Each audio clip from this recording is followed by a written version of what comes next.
and the villains who were inspired by him are sorely lacking. They're not necessarily bad, as I say, spectacle, but they're always lacking in depth and even audience hate, and that's the super fascinating part about it, right? How is it that we can take what a lot of people would agree is the most evil man in history, accentuate their evilness even more, and yet, it's the school teacher who drives more hate?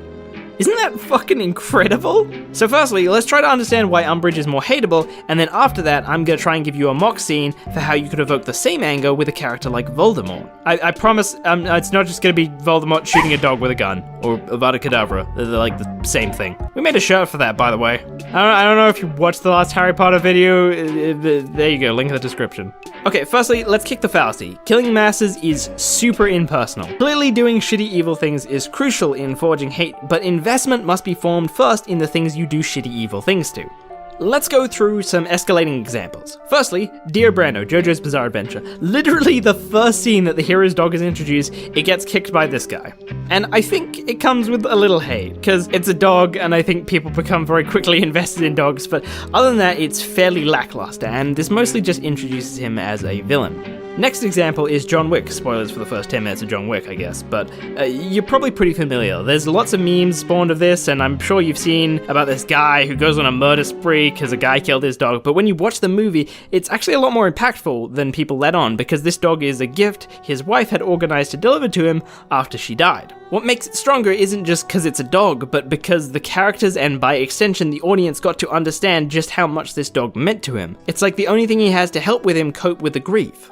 Although it's worth noting, while this is stronger in investment, the villain does actually come off as less dickish than Dio because he kills the dog because it's making noise. He doesn't actually know the damage he's doing to John Wick, therefore making his intention less cruel. I think this part about investment is a really cool observation though, because when I think back to when Malfoy calls Hermione a mudblood, I don't think I'm angry because I'm sympathizing with Hermione. Hermione doesn't really understand or care. I think I'm sympathizing with Ron's anger. Wait, am I not supposed to say the M word?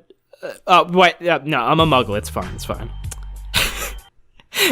And before JK retcons Ron saying mudblood. Alright, anyway, let's diss dogs completely because we don't need no crotch no more. Next example, Umbridge. Order of the Phoenix spoilers, by the way. His character, Harry Potter, in the Order of Phoenix, he just comes back from his duel with the recently revived Voldemort. He's watched a friend get murdered in front of him, fought for his life, and had to bear the responsibility of telling the world. This is clearly a sensitive issue and something both the character and the audience is invested in. What does Umbridge do that makes her hateable? She calls him the worst thing anyone could call Harry right now. A liar. And this is accentuated by her motivations. Technically, she supposedly doesn't know that Voldemort is back, but there are some lines that call this into question, and besides this, Umbridge is at the very least blatantly dismissive of Harry. She doesn't seem to even consider the possibility of him telling the truth and what her actions could be doing to him. The most obvious explanation is that she doesn't care, and there are lines that express that. I mean, imagine how less hateable she would have been if she was just like, I'm sorry, Harry, but I simply don't have any evidence to believe you with. I'm sorry. But instead, she smirks and demands people put their hand up to ask questions before ignoring them and other such, like authoritarian dickery. And the absolute cream on top, permanent damage. This bitch has Harry use a quill which slices the lines he writes into his hand to form a scar. It's brutally evil to permanently scar and humiliate someone based on something that's not even true, and it's all wrapped up in that beautiful Harry Potter creativity that I talked about last time. When you come back to Voldemort, it's a lot less personal. I think with a lot of these villains, the writer chases spectacle in such a way where these things get so broad and all-encompassing that you lose the intimacy that makes villains really hateable. He murdered a lot of people, sure, but did he take what was value to the protagonist and the audience, slice it open, and rub salt in the wound? Unless you count his parents, who neither he nor the audience knew and therefore can't really miss, no, I don't think he did. And I think the best example to that is Bellatrix, who seems to drive much more hate because Sirius really did mean something to Harry and the audience. So, how do we fix this, or how do I fix this? I'm just a critic, man, but I'm gonna put my money where my mouth is and try and make something you'll like. So here we go. In the Order of the Phoenix, we find out Harry and Voldemort are linked and can share experiences. So firstly, let's assume Voldemort knows Hermione and knows she's Muggle-born. Secondly, let's deviate from the plot a little. At the end of Order of the Phoenix, Harry chases Bellatrix alone. In this version, though, Hermione comes with. When Voldemort shows up, he quickly disarms Harry, and when he does, Harry calls for Hermione to do something, but nothing happens. Voldemort only then turns around, sees, and recognizes her. Hermione, still holding holding her wand is frozen. As people have talked about, Hermione can be quite panicky in the books, and despite her knowledge, her theory can break down in practice. Seeing the world's most infamous wizard, the one she must have read thousands of words on, the one where even historical books have to refer to him with an alias because he's so terrifying, this is the logic I'm using to have her freeze up. At this point, Voldemort mocks both Harry and Hermione. When I went to Hogwarts, you actually had to be brave to be a Gryffindor? I sympathize with the Sorting Hat, really. I mean, where was it supposed to put you?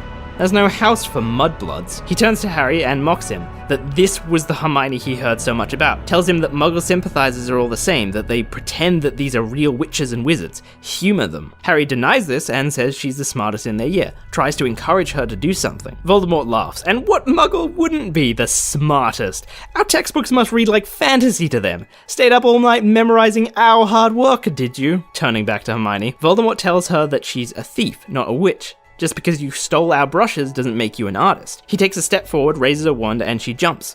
Mudbloods can memorize all the magic theory they want, but you'll never steal the spirit to apply it. Harry begs for him not to kill her.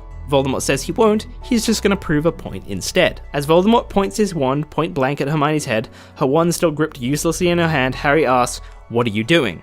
To which Voldemort says, "Taking back what's ours," and casts Obliviate, removing the past 5 years of wizarding knowledge from her memories. Hermione is now 5 million times more terrified than before, whimpering and shivering, making herself as small as possible. Does this look like a Gryffindor to you? Is this what you were like before you learnt you were a wizard? In fact, why don't we make a game of it? Let's see if she even picks up our books again, now that she knows what she is. Although, I suppose you're not gonna live that long to see her fail, are you, Potter? At this point, Dumbledore arrives and the plot continues as normal. When I think about what's dearest to Hermione, it's her knowledge. She has such pride in being that insufferable know-it-all, that the best way to annihilate her belief in herself as a witch is to take it all away and start her from square one with the gnawing question in her mind that maybe all of her theory is useless. Maybe Muggleborns do lack something that wizard blood has. Maybe the Sorting Hat really was just putting her in a random house. What is the smart house? Fucking no, whatever, Gryffindor, she'll be right. And there's a couple of cool advantages to this detour. For a start, I'd like to think it gives Voldemort some well-needed depth to his ideology. Secondly, you can make Hermione really traumatized over this, and even have her doubt herself, as it really is weird that she's put in Gryffindor, until you bring in Neville to prove that there are pure-blood Gryffindors that aren't immediately brave. And secondly, when she finds a way over her trauma, you can give her some really empowering moments as she loses a crap ton of sleep in hospital trying to get back all the knowledge she lost.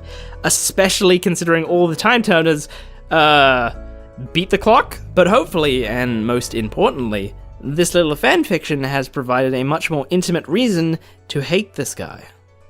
No, not him. You know who.